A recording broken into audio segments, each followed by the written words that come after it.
Paceranus in pace. In nomine Christi. Amen.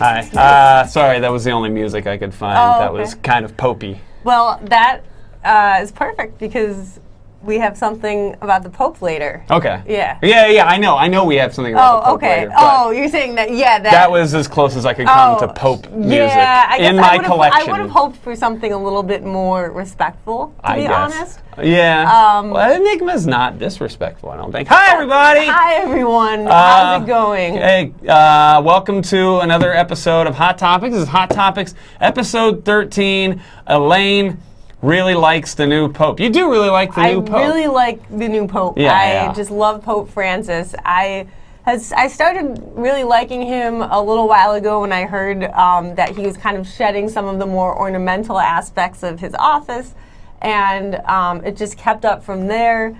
Today's his birthday. Happy birthday, Pope! Happy birthday, Pope Francis! Yeah, and you know, he's watching. Yeah, so I really like the guy. Oh, yeah. Cool. Well, we'll definitely be going into that because as I know, you put together quite an exexhaustive piece on this, and I'm really excited because, like, I know I tried to hang out with you like all last week, and you were just like, I really want to knock this Pope Francis thing out of the park, and I was like, wow, this is dedication. It was heads down that week. Yeah. Thanks. I'm looking forward to it too. I'm looking forward to telling our audience what I really like about this Pope. Yes.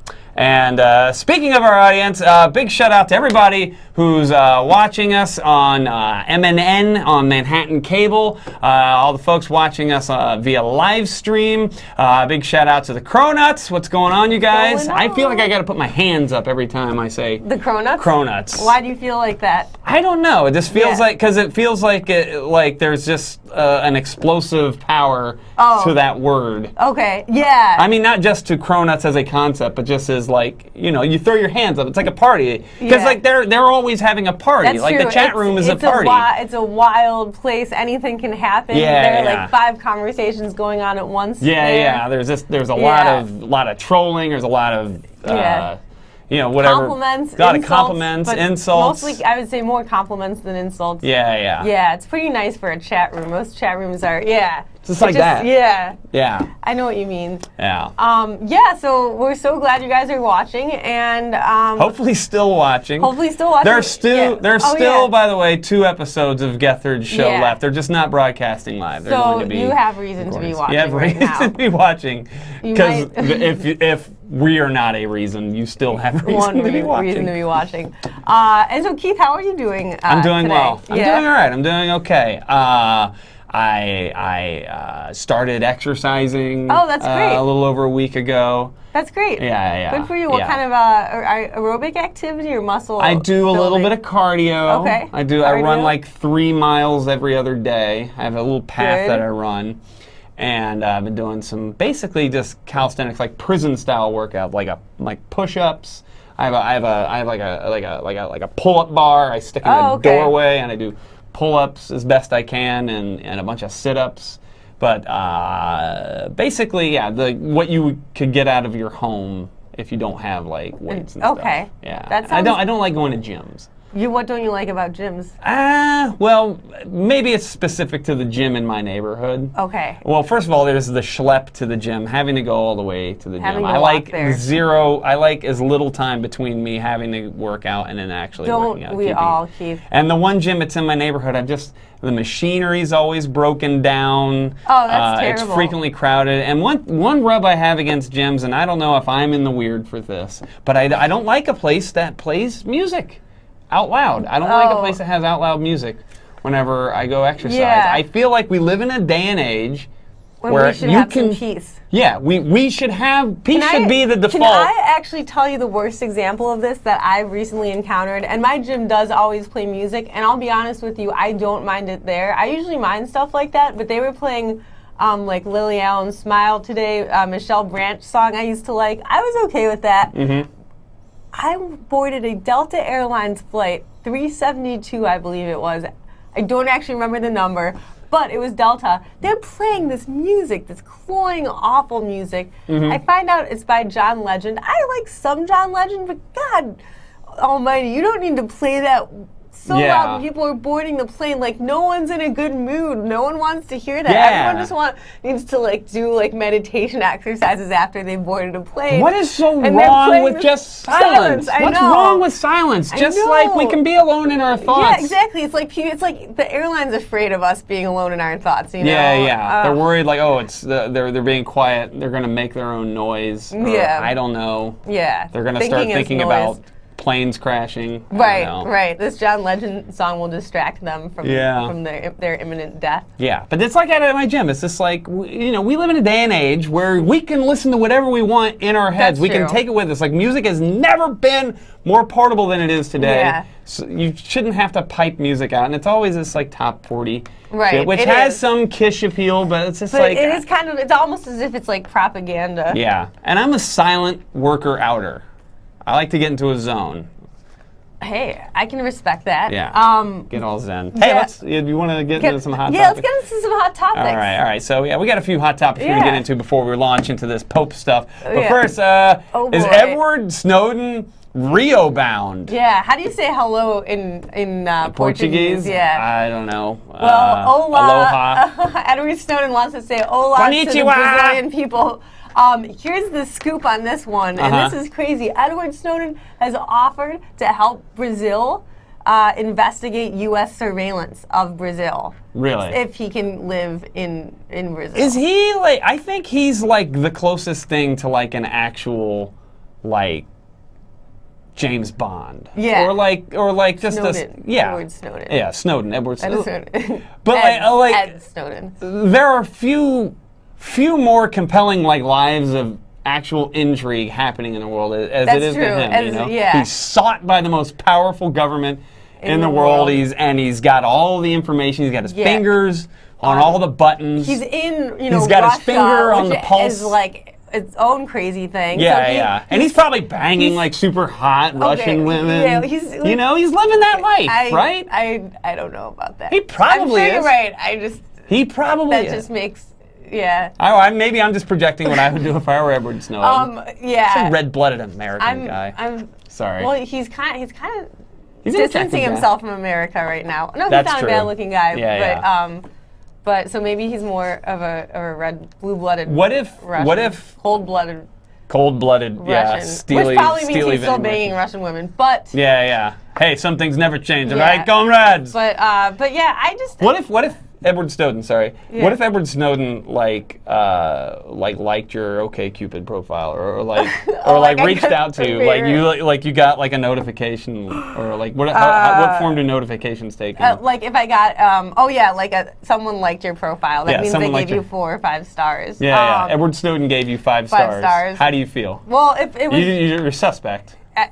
First of all, I would never believe it was him, but if it were him, it's just that picture of him. I would just be like, hey man, like tell me about like what you're doing is pretty cool. Yeah. Why did you decide to do that? I guess we can't meet though. Yeah. Because I don't think I'm gonna go. Bam! Wrong. That's when he shows up in a jet outside your window. Because that's how Snowden is. That's how he rolls. He's the closest thing to a super. He's like not a super. A super. What do you call it? Secret agent. Yeah. He's like a superhero. You think so? No, I don't. So you really believe in what he's doing then? It sounds like he's a hero. That's a word of... Maybe, yeah. Okay. I mean, when you're pissing off... Hey, you're doing something right if you're pissing off the most powerful government in the world. Yeah. Okay.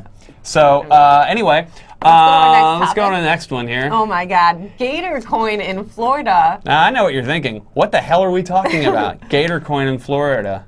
Elaine, what is this? What happened? So today, a man... This was today. December 17th. Exactly. Tried to pay for a 6-pack of beer with a live alligator. He went and captured the alligator, brought it over to the person who sold beer. This is in South Florida, I think.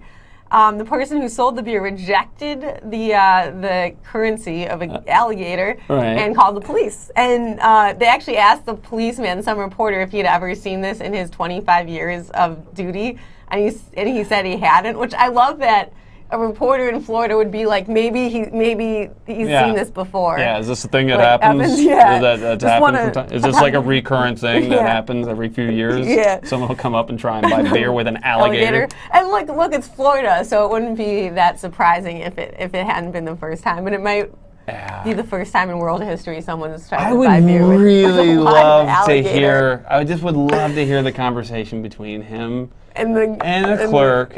Like, did he go in and try to buy the beer and he didn't have enough money? He just ran outside. Well, shit, what can I get? And then he saw some alligator, like in a ravine, and he went and like tackled it and like, all right. He only had like $6, and the guy's like $8, and he's like. Was he pitching the alligator? Yeah. Like the guy is like, I don't want an alligator. Like, you sure? Think about think about the value. You can skin it and have someone make boots. Yeah, you're the defender of your house. You're like, you're selling this beer for $8. You know, this is going to be worth at least $15. Yeah. This thing is going to grow big. Let me tell you, this thing is going to pay dividends. This is not superfluous gift. This is an investment. Yeah. And all I want is a shitty 6-pack of Coors. From a gator that was never mine. I just went and grabbed it out of nature, and I claimed for it long enough so that I could try and get beer with it. I wonder what the New York equivalent of that would be, like grabbing like a pigeon and trying to pay for a 6-pack of beer with a pigeon or something. It'd be a lot of pigeons. Yeah. 5 pigeons maybe. Yeah. And an animal that by all accounts is probably a pest. Yeah, that nobody would want to own. Yeah. All right, let's go on to our next another topic here. Woman tweets about working 30 hours and then dies. Wow. So this one is pretty crazy. This woman, she works at an ad agency that's based in Indonesia, Jakarta, but it has locations around the world, was tweeting about, she often tweeted about how much she worked. So I think yesterday she tweeted that she had worked 30 straight hours. The next day, today, she died. Jesus Christ. And I think she fell into a coma, and so I guess... I thought you were going to say, like, she fell off. She fell off of a building. So they were speculating about whether it was because of working so much, and the other thing it could have been, or maybe it was both, was she drank some weird energy drink that I guess, like a lot. Right, okay. But I think this is kind of sad, but also ironic. She would oftentimes tweet about like how like crazy work was, like, pulling another all-nighter at the office, #agency life. She would use this hashtag. Agency life. And it's kind of sad that now it's like #agency death. Yep. Boom! Elaine Meyer knocking someone's death out of the park once again. Like we do, like this is like what we do on Hot Topics. Well, I would love to talk about cronuts, but we don't have time. I don't think we really need to get into the meat and potatoes of this episode. Those were the hot topics came up with. Sorry, we wanted to talk about cronuts, but we couldn't. Yeah, and let's be honest, we haven't had any, and there is no news. Yeah, there's no news on cronuts. Yeah. Sorry. But all right, let's get into the meat and potatoes of this episode. Elaine, you really like this new pope, right? I love this pope, okay. And I am hoping to take the opportunity to explain to everyone why I love Pope Francis. I can't wait to hear this. Yeah. All right. And just to be clear, you're not Catholic. I'm not Catholic. I was raised Reformed Jewish. I still consider myself Jewish. Voss water. Yeah, sorry. and I also drink Voss water. But let me just say why I love Pope Francis. Please, have at it. Go right ahead. So first of all, right here. This is the first thing that turned me on to him was he... Is there an image that comes up with this? First image? There we go. There he is. Yeah, exactly. There he is. He's very attractive. Sorry. He first of all, he has talked about how he thinks that some people in the Catholic Church, some bishops are too obsessed with issues like abortion and gay marriage, that they should be focusing more on doing good deeds and inequality. He recently gave what's called an encyclical where he talked about the how unfettered capitalism is really running amok in our world, and he called on world leaders and the wealthy to rectify this, to try to make sure that things don't remain as unequal as they are, don't grow worse. I love that stuff. And he, of course, the usual chorus said, referred to him as a Marxist. So he was criticized for being a Marxist. You know what his response was? His response was, I don't agree with Marxism, but some of my friends are Marxists, and hey, I like them. Okay. And, no one ever says that when they're called a Marxist. Most people are like, oh, no, I'm not a Marxist. They get really defensive. He was just like, I'm not insulted. Plus, he's like a really down-to-earth guy. Like, he decided not to drive the Pope Mobile while in office. He decided instead to be chauffeured around in a Ford Focus. So that's like from a $500,000 car. Oh wow, that's to a Ford like Focus right there. To like Wow. a $50,000 or not even 50, like $15,000 car. Yeah. He no longer lives in that. He refuses to live in the big palace that popes usually live in, the Apostolic Palace. He's just staying in guest quarters now, and he is basically like living a much more, I think, austere lifestyle. He cooks for himself. So yeah, I mean, basically, I really like and respect and admire that he is practicing what he's preaching. He's living kind of a Spartan, restrained life. Wow. I mean, I'm sorry. Yeah. I'm just saying, I'm really impressed with like the amount of time and dedication that you've put into this. Thanks, Keith. Yeah. Yeah, well, it means a lot to me. Yeah. The Pope means a lot to me, especially in a time when many people around the world are really struggling, economically.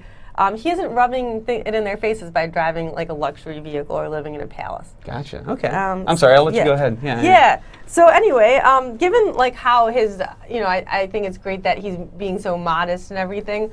I wanted to give him a few more suggestions of things he can do. You want to give the Pope suggestions? Yeah, just keep on going.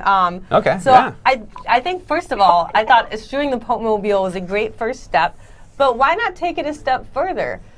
Just avoid cars altogether. The Pope Francis, you should try public transportation.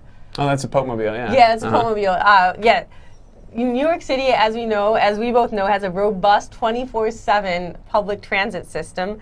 And you don't need a car. And you know what? The other thing I would add is that it can be tempting from time to time to take cabs, but cabs really add up. So the best thing to do, stick with the MTA. It'll let you down every so often, but mostly it's very reliable, very affordable way to get around town. All right. Well, I mean, I guess I agree in spirit with a lot of that. Yeah. But I mean, I don't think he's ready to really give up the car necessarily. I mean, because, he travels to other places around the world, and it feels like, I mean, maybe in New York City, sure, yeah, opt for the public transit, but, I mean, I don't think you should just get rid of the car full stop, because, I mean, there's just other places he goes to besides New York City, I mean.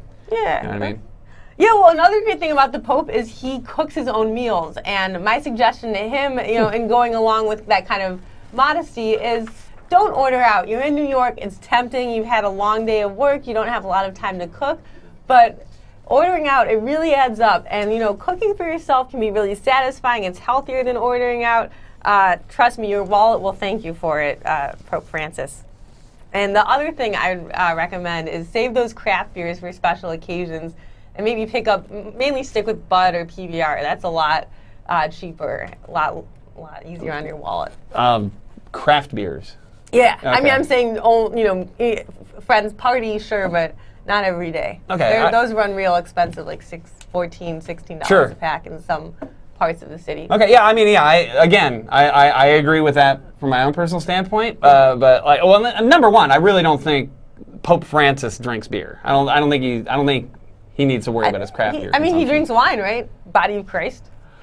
All right, yeah, okay, point taken. But the other thing is, I mean, you keep bringing up like New York City specifically. It feels like all of your suggestions are within this context of like New York life, and I mean, don't get me wrong, I live here. I mean, it's helpful for me too, but yeah. Okay. Well, yeah. Moving on to another suggestion for the Pope. I'm just saying he has followers all over the world besides New York City. Is all I'm saying. Yeah. Well, here's an internationally relevant one. Say no to Starbucks. Sure, there's a Starbucks on every corner in Manhattan. You can get a soy venti latte for $4.50 wherever you like.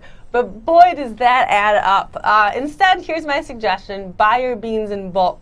New York has some great artisanal coffee places. We have our Stumptown, our Blue Bottle. You can, I mean, that'll save you a lot of money if you just buy it, grind it up yourself, do a drip, drink, I can't even, I do it. I don't, I never buy Starbucks. So it really saves me a lot of money. Yeah. So yeah. Okay. I mean, Elaine, I'm just going to go ahead and call shenanigans on some of the stuff that you brought up, if you don't mind. Why? Well, I mean, some of the advice you're giving, it feels like it doesn't really seem like it's advice geared towards getting the Pope to be more related to people. It sounds like the kind of advice you give to somebody that is like moving to New York, like frugal tips on how to survive the urban lifestyle of New York. I mean, you're saying like, take the subway, avoid Starbucks, avoid craft beers. I mean, that's not really anything I think is oriented around getting the Pope to. Okay, I have a confession to make, Keith. The truth is, I need a new roommate. My current roommate's leaving in the new year, and okay. I was thinking, you're looking for a new roommate, fine, but what does that have to do with the Pope?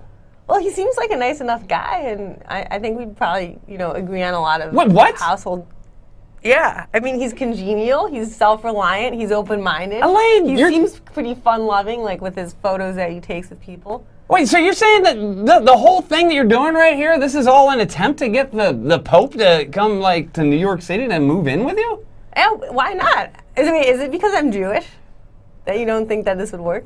Well, I mean, that's part of it too. I mean, and you're a woman, and he's a Pope. I mean, Popes live in the Vatican. They always have. I mean, the Pope's just not going to relocate to New York City just to be here, I mean, I can't think of any reason why. Look, I'm not trying to burst your bubble here, all right? I really don't want you to feel bad. I know that you like this Pope a lot, and you put together this great thing for it, but, I mean, the fact is, Elaine, there's no way in heck the Pope would ever move here. I'm sorry. Okay, guys, sorry to interrupt, but you have a phone call. Oh, okay. We have a phone call. How do we have a phone call? We're not even broadcasting live. Should I put him through? Yeah. Okay, sure, fine. Who are we calling? I don't know. Yeah. Hello, caller, are you there? Yes, with who am I speaking? This is Keith and Elaine. And Elaine, hi. Hi, from Hot Topics. Who's this? Keith and Elaine from Hot Topics. Yep. Yes. All right, please hold for His Holiness Pope Francis. What? Did you say please hold for Pope Francis, His Holiness? Yeah, this has got to be Roberta, where is this call coming from? Call ID says Vatican City. What? This guy's calling from Vatican City? Hello? Pope Francis? You must be Elaine. Hello. Yeah, hi, Pope Francis. How are you? Very good. You're Pope. You're the actual Pope. You're calling into our show. Yes. This is amazing. This is great. Wait, how are you able to call into our show? And we're not even broadcasting live right now. Well, Keith, I am one of God's most faithful servants. Okay. Also, Eminent has a direct fiber optic line with the New York Archdiocese. We see your programming all the time. Oh, that's right. Yeah, Eminent does have a direct fiber connection with the New York. It does. With New York Archdiocese. I didn't know that. Yeah, that's how we were able to broadcast the Daily Mass every day. I didn't know they could see us through the other side. So you can see us just as well as we can see you? Oh, yes. You look lovely, my dear. Thank you, Pope Francis. I have to say, I don't know if you heard this, but I really admire you. I'm a huge fan. And Keith didn't. Keith seems to be very skeptical about this, but I was thinking that maybe my roommate's moving out in January, and would you want to be a roommate with me in Prospect Heights in Brooklyn? Well, this is why I follow you. What, really, Keith? What? He wants to be my roommate. Oh, Francis, you want to move in? Like you want to move in with Elaine? I am interested. I need to know more information, of course. Okay. Yeah, sure. So, we have 2 bedrooms, 1 kitchen, 1 bathroom, close to the 2 train, the 3 train, the B train, the Q train. Wait, Pope Francis, I hate to interject here. Utilities are separate, unfortunately, but they're not too much. I mean, is the church okay with this? I mean, Elaine. I feel like, in full disclosure, Elaine is a Jewish woman. I don't know how the church would feel about you moving in to the same quarters or the same apartment as like a Jewish woman. Like, how is the church going to react to that? Keith, pardon me. You've been following me along in the news, yes? Yeah. I guess so. Yeah, you've done some pretty. Yeah, you've done some amazing things. Thank you. There are many changes coming, and it is no issue with the church to live as long as it is in peace with others. That's great. Okay, well, yeah, should I just fill him in on more things about my apartment? Yeah. What are you looking for? What do you look for in like in like a neighborhood? I guess. I'd love to hear amenities. As far as neighborhood, I'm looking for something trendy, but not so trendy that others may laugh for being intentionally trendy. Does that make sense? Oh yeah, don't worry. That sounds like Williamsburg. This isn't Prospect Heights is a little more low key than Williamsburg. So it's more it's more families. Like it's young people, but it's also families. And Williamsburg is like I call Williamsburg hipster Disneyland. So it's like just. So you're familiar with the ideas of like places being too trendy and all that. I have heard many things, yes. I'm looking for something safe, of course. Relatively quiet, but... Yeah, it's very safe. I mean, my neighbors are really nice. Everyone's quiet. Nobody plays their music, after 8. But there is an art scene, yeah? There is an art scene, yeah, definitely. We're right near the Brooklyn Museum of Art, the library, a couple, small music venues. Near the Barclays Center, which you might have heard about, a big concert and basketball stadium. Yes. Jay-Z invested in it. Yeah, you got it. Familiar. I mean, I guess. Wow. I think this is gonna work out great. Yeah, it sounds. I can't believe this is blowing my mind right now. Yeah. I'm not signing quite yet. I'd like to hear also. We only have a very little bit amount of time, I guess, but. I just want to check as a roommate. You work during the day usually? Yeah. Well, I'm home on Wednesdays, so I work from home on Wednesdays sometimes. Yeah. Mm-hmm. That is okay. That is fine. And you're welcome to use anything of mine that you want. I have cleaning fluids and that you're welcome to use. And I don't know. Is there anything else that I'm telling you? Oh, do you like using? You have a Roku box. I have a Roku. Yeah. I have Roku. Is that a problem? I am sorry. I think I need to go back to Craigslist, I suppose. You don't like Roku? I am big on Apple products. Come on, man. I know, please don't give me... Well, I mean, you can use them both, right? You can use them both, yeah. I'm sorry, it is just superior design. It is more artfully done. And I insist on Apple TV. And I do not wish to take away your Roku, but I cannot compromise on that. Wow, I was really hoping to give the show a happy ending, but it looks like this is how it's going to end, you guys. But thanks for calling, Pope Francis. Guys, that's the show for you. Yeah, that's a show. Check us out on Tumblr page. Thanks for watching. Yeah. Good night. Good night.